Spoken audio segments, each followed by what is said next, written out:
Hare Ganga Mahadev Sri Shankara Parvati Pati Mahadev Sri Shankara. Namaste, my name is Sahara Rose, and welcome back to the Highest Self Podcast, a place where we discuss what makes you your soul's highest evolvement. What does it mean to be a super attractor? Well, that's what we're going to dive into in today's episode with, do you know this girl? Ever heard of her? Her name is Gabby Bernstein, and she is an awesome author and speaker whose most recent book, Super Attractor, is all about manifestation. So in this episode, we talk about all things getting what you want. And getting what you want doesn't necessarily mean, greed or money, but it's actually the joy that you want to experience and the love and the connection, and to not feel bad about it, to not feel guilty about wanting a beautiful life, but rather knowing that you deserve it. You can have it. It's yours to claim. So in this book, we talk about what it means to be a super attractor. We talk about Abraham Hicks, who really inspired her book. I've done an episode about my experience at Abraham Hicks, which was awesome. I talk all about what, Abraham Hicks is this group of souls that comes through a woman called Esther Hicks. And they give a lot of really great advice on the law of attraction, meditation. So if you're interested, just Google Highest Self Podcast Abraham Hicks, and you'll find that episode that I did. But in this episode, we talk all about our emotions and how our emotions are guides to take us towards what it is that we want, and how joy is the natural state that we are meant to feel, and we should just be always moving towards feeling more joy. Even times that require a lot of strength and action and determination, you can still do it through joy. And someone like Gabby, who's really accomplished so much, seriously amazing, just the books and the speaking engagements, etc. But the reason why it's been so easy for her is because she's having fun along the way. She's doing her Dharma, and Dharma always feels fun. We talk about that in this episode as well. And that allows her to attract the things that she wants. And in this interview, actually, she gets a call from a very big media outlet who offered her an incredible placement in their publication. So being on this podcast allowed her to be in her joy, so she manifested what she wanted. So you're going to be part of that. So thanks to you, we all kind of worked in accordance here and helped her manifest. And I'm sure this conversation is going to help you manifest something later on today too. So don't you love how we can all win? Don't you love how when we feel good, everyone else can feel good too? It's pretty freaking fun. So without further ado, let's welcome Gabby Bernstein to the Highest Self Podcast. And before we get started, check out these brands that make Highest Self Podcast possible. Are you interested in having a career focused on health and wellness? Well, if so, then the universe is calling you to become a holistic health coach. I am offering this incredible deal, a discount of $1,500 off my alma mater, Institute for Integrative Nutrition, which is the world's largest nutrition school with guest teachers such as Deepak Chopra, Chris Carr, Dr. Hyman, and Dr. Andrew Whale, and so many others. It is split between 6 months of health coaching programs teaching you hundreds of nutritional theories, including Ayurveda, as well as 6 months of business coaching. And as an additional bonus, I am offering a webinar where I will teach you how to use social media to create a thriving career as a health coach. On top of that, I have created a private Facebook community just for the Highest Self Podcast listeners who are becoming health coaches to connect with each other, meet up with each other, and support one another on this journey. So if you're interested, send an email over to Sahara, Sahara, at eatfeelfresh.com with subject IIN. Again, Sahara at eatfeelfresh.com with subject IIN. And I will personally send you back the email that will allow you to get a $1,500 off discount, as well as my business coaching webinar and the private Facebook group. I'm so excited for you to begin your journey as a health coach. This episode is brought to you by Ayurveda. Ayurveda is a modernized Ayurvedic supplement company that takes certain issues that we have, such as mood, joints, immunity, digestion, and creates these custom little packets exactly for us, infusing ancient Ayurvedic herbs with modern vitamins and minerals. I take the mood formula daily. It is great if you work a stressful job, had adrenal fatigue, ever suffer from anxiety or even depression. And it really heals you from a fundamental and holistic level. So if you want to try it out, head over to Youveda, YOUVEDA.com. Use the code Sahara and you'll receive 35% off your first order. And they now ship to almost every country globally. So check it out if you live internationally. They may be shipping to your country too. And they just added India, guys.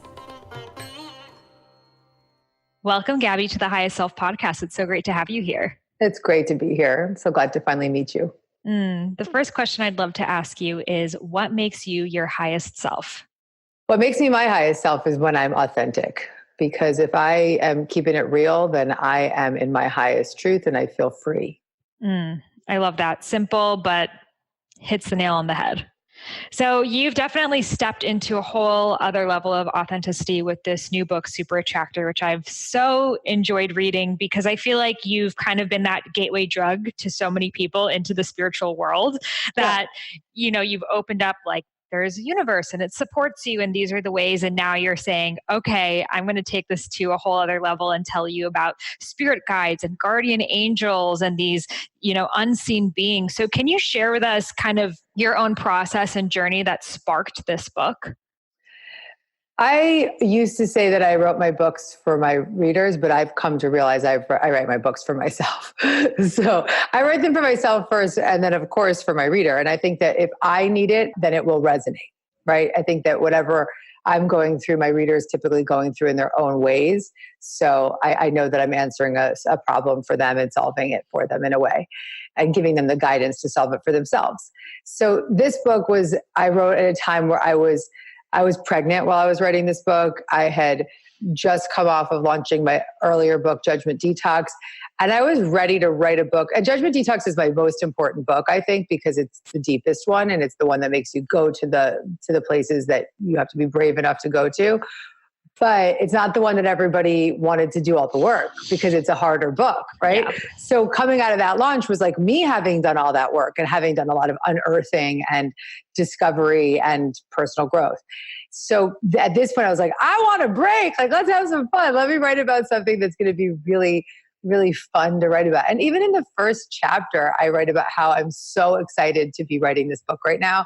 And I say to the reader, like, you can probably feel my excitement through the page. And when I read it out loud during the audiobook reading, I was like, I do feel my excitement in that moment coming through this now, because I remember how thrilled I was to just be able to write about feeling good and write about shifting our thinking and write about making feeling good a priority. So that's what really guided me to write it, because I was ready for that. I was ready for it in my own life. Totally. And I think it's that beautiful journey that we go through of doing the work and then being like, okay, but it's not meant to always feel so hard. It can also be really fun, and having that balance of the two of them, which I think is super important. So you talk about at the beginning, you kind of hit this rock bottom moment, which was a different rock bottom to the one that you had that began your spiritual journey, but it was one of overwork, which I talk about all the time and a lot of people can relate to. So can you tell us what was happening in your life at that time? Well, I've come to understand my addiction behavior, my addict behavior, because of different things that I've unearthed about my childhood, that I think that we all have to look there to understand more about who we are.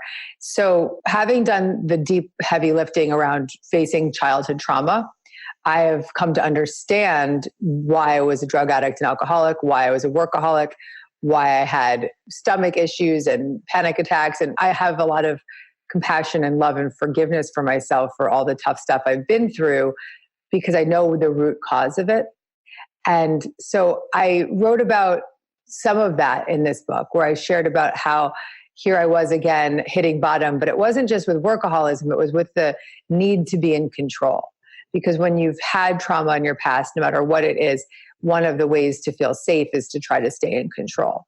So what I write about in this book is the freedom that I experienced in releasing that control, and also the freedom that I experienced in hitting that bottom. Every bottom I've hit throughout my spiritual path has been an up leveling. It's been an opportunity to go to a deeper place so that I can heal more and that I can serve more. So I don't want people to be afraid of their tough times, because I often say that the tough times reveal to us what we still need to heal.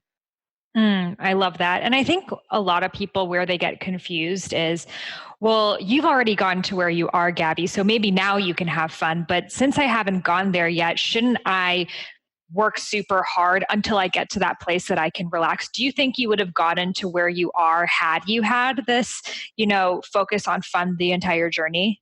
I have had a lot of fun along the way while going through some really big things. And so I think that's the message for the listener is you can be going through tough stuff and still have a good time. So for someone right now who's like, I want to be a spiritual teacher, I want to be an author, but it feels like so much work. Should I be focusing on feeling good, or should I be going into that work? How would you approach that balance? I think anything that we pursue that feels passion driven won't actually feel like work. So if it's feeling like a lot of work, then my suggestion would be get into the flow with what's joyful about it for you. So if that's blogging, or if that's sharing a story through a talk, or writing the first chapter of that book. But if it's not fun for you, it won't work. Mm-hmm. Totally. And I think it's expanding what is fun. I think a lot of us were like, oh, fun is me at a concert. And that's one version of fun. And I guess I want to also be clear, like, it might not be fun in the sense that like one of my best friends is writing a book, her first book right now. And she's like, wow, this is so hard, but she's still enjoying the process. Well, she's still like, what the hell did I sign up for? But she's really enjoying the process, and she's super passionate about the topic. So, I think that I'm not trying to say that it isn't hard to write a book, or that it isn't, but to be very honest with you, in my career, I have never felt that things were hard. It's been more personal stuff that's been tough for me. But work-wise, it has been a major source of joy in my life, and that's why it has flowed. And that's the message of the book. It's like when you identify that you can bring joy to these, even things that seem uncomfortable or joyless, then they begin to flow, and they begin to heal, or they begin to grow, or they begin to have an impact. Absolutely. I totally agree. And you have to be experiencing that, in Sanskrit, we say kriya, which is the effortless flow and your alignment to your dharma.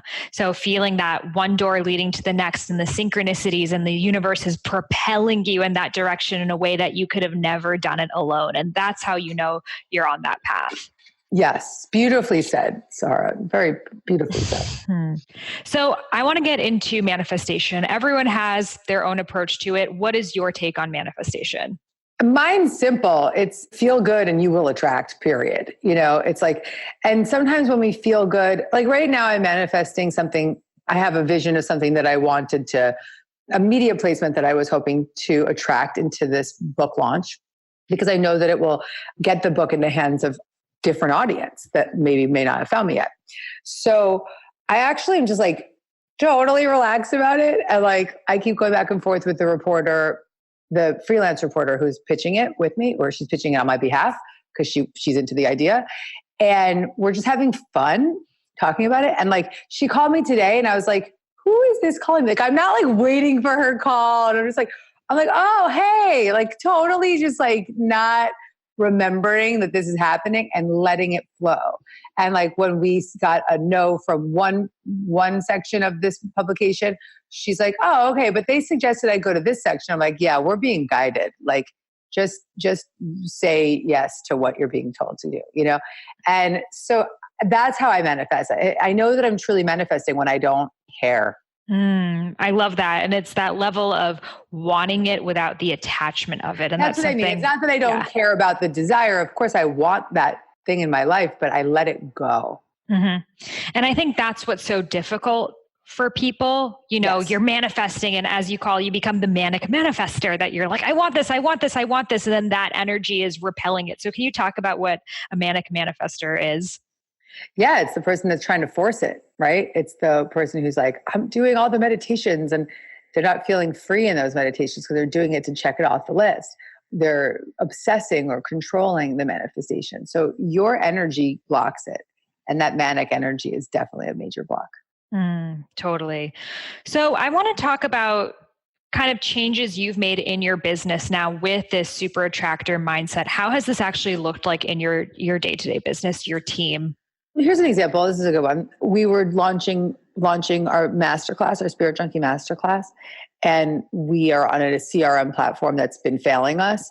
And the emails were going out at like snail speed. And some of them weren't even going out. And we were just like, everyone was freaking out. It's like the last 2 days of the launch. And this is when we really let people know about this thing. And so we got on the Zoom chat like this, and the team was all there. And I looked at them and I was like, normally old Gabby would like, remember, control was my defense for feeling out of control, would be like a trauma trigger for me. But because I've done so much personal growth work and I really focus on just letting things flow, much more than ever before. And it always has been on my agenda, but it hasn't been always that easy. But as a result of really going through this, really bravely going through this and really surrendering, I sat on the call with them and I was like, okay, I'm going to go meditate and I'll be right back and let's see what happens. And so I started meditating, and then I heard my inner guide say, meditate with them. So I got on the phone with the girls, and as soon as I got on the phone, they're like, oh my God, the emails are moving again. And so then we all meditated for 20 minutes on the Zoom, and then the email went out. And so I don't mean that to be like, oh, we're playing tricks with the universe, but it's that we changed our energy. And so we stopped trying to control something, and that control could have gotten in the way or could have made a mistake. And so letting it go allowed it to come into form. Absolutely. It's a silly example, but if you ask me about my business, not something that has changed. No, but 100% spirit works through technology. I think for some reason we're like, oh, spirit can only exist in like the physical plane, but it's working through technology. It's working when you're on Instagram and the app shuts down. It's like, get off Instagram. Like that's right, that girl. Is spirit working through us. So I love that. And I think there's so much power in group meditations as well to just create that collective energy. Always. So you told a story in the book, which I absolutely loved, which was about a little boy named Jack who was not happy about not making it to a baseball team. So can you share with us the story and the emotional scale that you used to help him through it? Yeah, totally. So this is a cute story. So my friend's son was trying out for a baseball team, and he was very scared that he wasn't going to get to the next level. And he came home from the tryouts and he didn't get there. And he was very, very upset about it. And so I went over to him and I kind of let him rant. I let him go off. And I noticed that as he started just going off about it, he was going from like despair to blame. And then from blame to like worry. He was just moving in this new direction, even though it was seemingly still uncomfortable emotions. And I realized what he was doing was what Abraham Hicks calls the emotional scale, where even if you're at despair and hopelessness, you can still reach up higher to anger and rage. And that's a better feeling of emotion. So I lay out the entire format. This is funny. Remember we were talking about the reporter? She's calling me right now. She might have good news for us. Calling her in. Exactly. Who knows? We'll see what happens. All right. So I'll have to report back to you later what happened. So he's reaching up the scale. And that's where I decided to share in the book the emotional scale, because what we don't realize is that even if we're angry, that's actually a better feeling emotion than the hopelessness. Or if we're jealous, that's a better feeling energy than the anger. I haven't memorized the scale, so I have to, it's a 20 level scale, but I can speak to it briefly, and I can also, it's all in the book. Yeah. Yeah. No, what I loved is, at first he's like, oh, I didn't make the team. Then he's like, the coach didn't choose me. And then he came back later. He's like, I'm bored. And you were super excited that he said he was bored because boredom is then when you shift to curiosity and then eventually joy in that exact same day. So it's Correct. Letting us just go through the wave and knowing that any emotion can change at any point in time. Correct. That's right. Okay, real talk. The product I'm about to tell you about is literally the best thing I've ever put into my mouth. And that is saying a lot. And this is Organifi's Gold. So essentially it is the hot chocolate of your dreams with none of the sugar and all of the turmeric and reishi with a touch of ginger as well. It is delicious on its own, just with water. When I was on my Panchakarma and I couldn't have any sugar or chocolate, anything like that, I brought my Organifi Gold with me.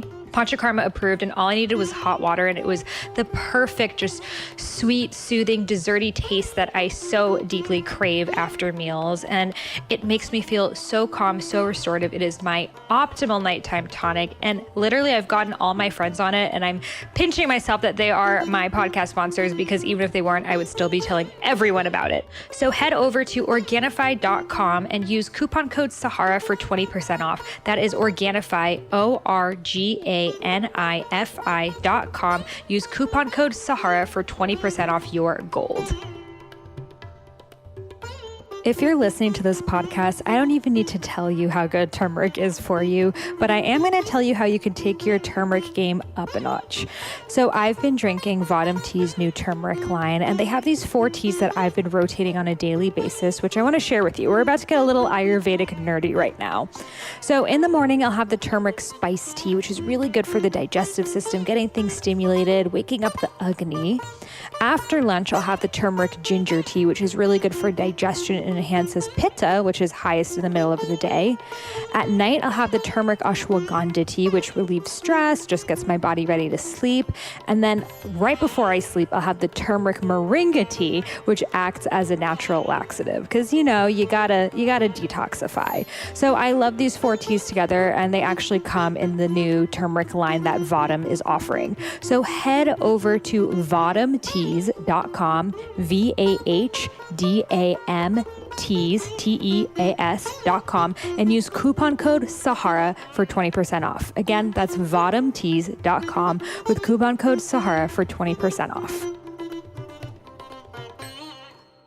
Abraham Hicks is someone that really inspired your work. I want to know more about how you found out about Abraham Hicks, what your journey has been with Esther and that field of material. Yeah. So I've been studying Abraham since the beginning, since even before I got sober. It's been something that's been on my radar. And the work of Abraham has been such a fun work to teach because it brings people joy. It makes them feel good.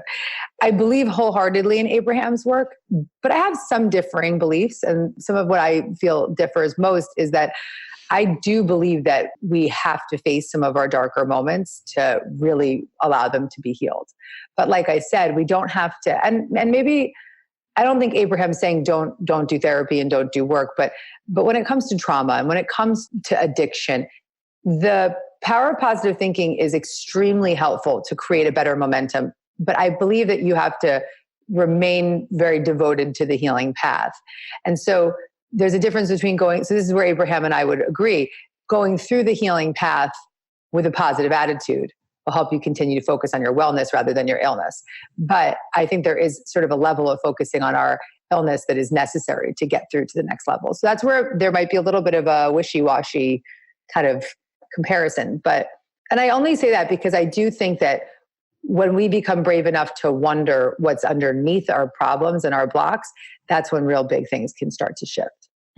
Totally. Yeah. I went to Abraham a couple months ago, and it was really interesting. I mean, so much of it resonates true with me, but I also agreed that it almost felt like there could be some spiritual bypass that's happening under the rules that one could take of Abraham, which I don't think is what they intend to say, but it's how one could perceive it. That's how it could be perceived. I do believe, though, that what they would say is like, if you're going to do the therapy, then have a good time doing it, right? Or if you're going to look at, I don't know how like healing childhood trauma would be fun, but I feel better along the way. Right. Exactly. And it's kind of still moving you up that emotional scale, but maybe on a grosser level that at that moment, it doesn't feel fun, but in general, it's bringing you And up. that's actually where the emotional scale comes in to really show the example of why this isn't just, be happy, right? She's not saying that. She's not saying jump to be happy, right? She's saying that, or Abraham is saying that you reach for the next best feeling, emotion, and thought. So I want to talk about how you manifest. You use a lot of prayer and asking the universe for support. So for example, one question a lot of listeners had was manifesting money. How do you work with that? Do you set specific amounts, or do you just ask for the energy of abundance to come in? What does it look like for you? I sometimes find that it's nice to be specific about what you desire, but sometimes those specifications can take you out and they can make you feel like, I'm not even close to that, but you realize that like what you are attracting is good. Do you know what I mean? Mhm. So sometimes when we put the pressure on through a specific desire, if it feels like pressure, then let go of the specifics. Does that make sense? If it doesn't feel like pressure, then you can hold on to them. You have to decide for yourself. But when it comes to manifesting money, I think what it's really about is manifesting a feeling of worthiness. Mm-hmm. Do you believe you have to be worthy of that thing you're trying to manifest? Yes. Yes. Because this is where there are some differing beliefs. There are some people who they believe it's all about the worthiness. And some people say, well, could you really feel worthy of it if you don't have it yet? And sometimes you manifest things that you didn't think you're worthy for, but you still put the energy there. So what Abraham says is, a lot of times we think like, I'll be happy when I get that thing. But Abraham says, when you're happy, you'll get that thing. And so I wholeheartedly agree with that. And so the first priority to manifest is feeling good. And that's where I would say, when you are guided to that yoga teacher, you're guided to that book, or you're guided to your podcast, you're being given these opportunities to feel good. So what about manifesting from the place of despair, of I can't feel like this anymore. I feel so shitty that I need a way out. Do you think that there's a level of manifestation ability in that? Absolutely. That's where the emotional skill comes back in. It's like, okay, I feel so shitty. I need a way out. I know that I have Sahara's podcast I can listen to. And that's where Abraham says, like, reach for general, go general, reach for something that feels better than what you were just thinking. So I can go listen to that podcast, or I've got that book that somebody sent me, or I can go to that yoga class this afternoon, or I know I feel better when I do deep breathing. So reaching. And that's what you call the choose again. Yeah. In my book, I write about a choose again method, which is witnessing the storyline, the uncomfortable storyline, and really acknowledging how it's making you feel, because it's the feeling that's attracting. And then the second step is to forgive the thought and forgive yourself for having the thought, because a lot of times we'll beat ourselves up. I'm too spiritual to think like that, or, I should be over this by now. Forgive yourself for having the thought and forgive the thought. And then the third step is to choose again, which is right out of the Abraham playbook. It's choose the next best feeling thought. So do you think that someone else's manifestation can get in the way of your manifestation if they have different outcomes? Can someone else's manifestation get in the way of your manifestation? So for example, this is what a listener asked, and how I'm seeing this is, let's say you're manifesting to be in a... Guess what? Got some good news for you. Call me back when you get a moment. We did it! Everyone here listening, you were part on of a this podcast. We'll call after. I want a podcast. I'll call after. Manifestation in action right now. Focus on feeling good. Congratulations. Woo! That will really get my book into the hands of the people who need it most. And that is something to really share about when it comes to manifesting, is that what I write about in the book is that you want to make sure that your ego isn't behind it. And like, when I didn't care, right? I was like, I didn't even realize she was calling me, It allowed it to just be released and relaxed. And then the other part that's really special about that is that I, from the get-go, have been not attached to it from personal gain. I've been not even attached to it at all, but I was wanting it because I knew that placement will put the book in the hands of far more people than I even can reach today. So what would a prayer look like to align your desires with the greater desires of the universe? In this instance, or just in general? In general, or what? So thank you. Yeah. Thank you, universe, for guiding me towards my desire. But I mainly pray for what's of the highest good for all. So that prayer, I pray for what's of the highest good for all. And it's kind of saying it's this or something better. And praying for the highest good gets your ego out of the way, because you're no longer like, it has to be this, get me my boyfriend right now. You're really letting the universe do for you what you cannot do for yourself. Well, I love seeing that you're using it and it's working for you, and it's super inspiring for people to see that you could align something with the greatest good for all and it will still work out in the best case for you. I think there could be some underlying fear of people like, well, I don't know what's the greatest good for all, but this is what I want, when if it's, I have an example that I was trying to manifest something. This is a kind of a shameful example, but it's important. So when my last book, Judgment Detox, came out, I had a vision of selling 40,000 books in the first week. And that to me meant like a number one spot on the New York Times list and all this. So we sold the 40,000 books in the first week. Everyone was freaking out about the pre-order numbers. And I was in some meetings the day that I would find out about the New York Times. And I went into the bathroom and I said, thank you. If this is number 1 or number 2, I don't care. Whatever is at the highest good for all. And then that night I'm walking to dinner with my agents and about to meet my publisher. And we're expecting to have this like big celebratory dinner. And my agent's like looking at his phone and he goes, oh no. Oh no. I'm like, what, man? What? And he says to me, the book's just not on the list. It's not on the list. It's not on the list. It's not on the list. And the New York Times is like kind of notorious for like, if they see a lot of sales or something, they think people are doing some monkey business, which I was not. I was just selling books, right? Or they're like, don't like that you have too many Amazon orders. I don't really know, but it doesn't matter. What matters is that was what was of the highest good for all, because I needed an ego kick in the ass. And I needed to redirect my focus on having more fun and not be so hung up about some, list, correct? Right? So that was such a good moment for me. And then now with my new book coming out, like I could give 2 shits if this book is on the New York Times list. I just wanted people to get it in their hands. And so it's such a better way to launch. I feel so relaxed. I know it's going to have so much more success as a result of me not caring, but I thought that would be appropriate for your audience to hear that story. And it's a little shameful for me because I don't want readers to think that I didn't care about them. Of course I cared about them. I just had to be reminded that the outside stuff is not what I'm doing this for. No, I love that. Thank you so much for sharing that story. And I think we do, especially as an author, I just know so many people who get so caught up into the list and the this, and they forget what the journey is all about, which is getting their message out there. I think that's happened to most people, unfortunately. But the good news is I got a smack in the ass. The universe was like, hell no, girl, we're not doing that. So I think that person's question was similar to this, that if what you are trying to manifest is not for the greatest good of all, or it's not like, let's say you're trying to be in a partnership with someone and they don't want to be in a partnership with you, can you out manifest them? Hell no. No. Yeah. You can't control people with your manifesting. And I say this in the book too, like don't play magic tricks with the universe. Yeah, this is not a black magic book. You could manifest, you feeling more confident, and you could work on allowing your energy to change. And then the relationship might change as a result of your energy changing, but you can't do it because you want your relationship to change. You have to do it because you want to feel better and you want to change. Love that. So I want to talk about spirit guides, guardian angels, the entities that you work with. So can we talk a little bit about spirit guides and how you work with them?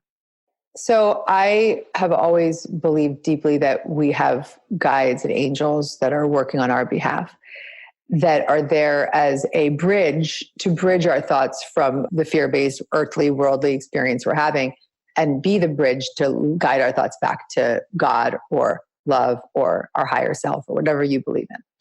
And so these guides are there to support us, to protect us, to heal us, and most importantly, to guide our thoughts. So when you don't have the answer and you feel like, I don't know how I'm going to get through this, you can pray to your guides and say, thank you, guides of the highest truth and compassion, for helping me see things differently. Or today I was trying to make a decision about something I have to do and I didn't know what to do, but I had an intuition.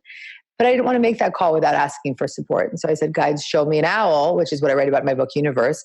The universe has your back. Show me an owl if I'm supposed to do this. And I said, show me an owl before 2 p.m. Okay? Hadn't seen my owl. And I walked into my office not thinking about the owl. And this doesn't sound like it's not real, but it is, because even if it's something that's regularly in your home, but you see it like off guard, that's the sign. Okay. So I walk into a room and boom, there was this owl foot painting right in front of me that I forgot, that like, I don't think about it regularly. And then I looked down at my journal. My journal page was opened to my Universe Has Your Back journal that my best friend Michaela designed. And it was open with, I'd been journaling in it. And it was the page that had 2 owls that were kissing. So it was like, okay, got it. I'm good. So I trust these things. And that's that. I mean, I have far more synchronistic moments than that I write about in Super Attractor, but you have to read the book to find out. Yes, you share about a cardinal in this book. Lots of bird signs. Cardinals, songs, angels. I mean, it goes on and on. And I really, really wanted my grandmother, Wayne Dyer. There is so much synchronicity in this book. It's going to be a fun book to talk about because there's so many good stories. So what if you set that precedent, like show me a Buddha or a dolphin or whatever it is, and it doesn't show up? Does that mean your guides aren't listening to you? That's still a sign, my love. That's a sign. Okay. So you would position it in the way, show me a sign if I should, and if not, I'm also taking this as a sign from you that I should not. Yeah, it could be should or should not, whatever you are thinking, like, or show me a sign that I'm on the healing path or that I'm on the right track or whatever your request may be. Show me a sign that you're guiding me. Right. And do you know do you have names, characters for these spirit guides, or do you just sort of work with them as an unseen realm? Yeah, throughout the book, I talk about how I know the presence of the guides are there, and I help the reader kind of begin to differentiate the presence of different guides. And so Wayne Dyer is a very special guide to me. And when I feel Wayne's energy, I feel really relaxed and calm. I bring him with me onto the stage, and I ask him to move through me on the stage because his calming presence really allows me to feel more free.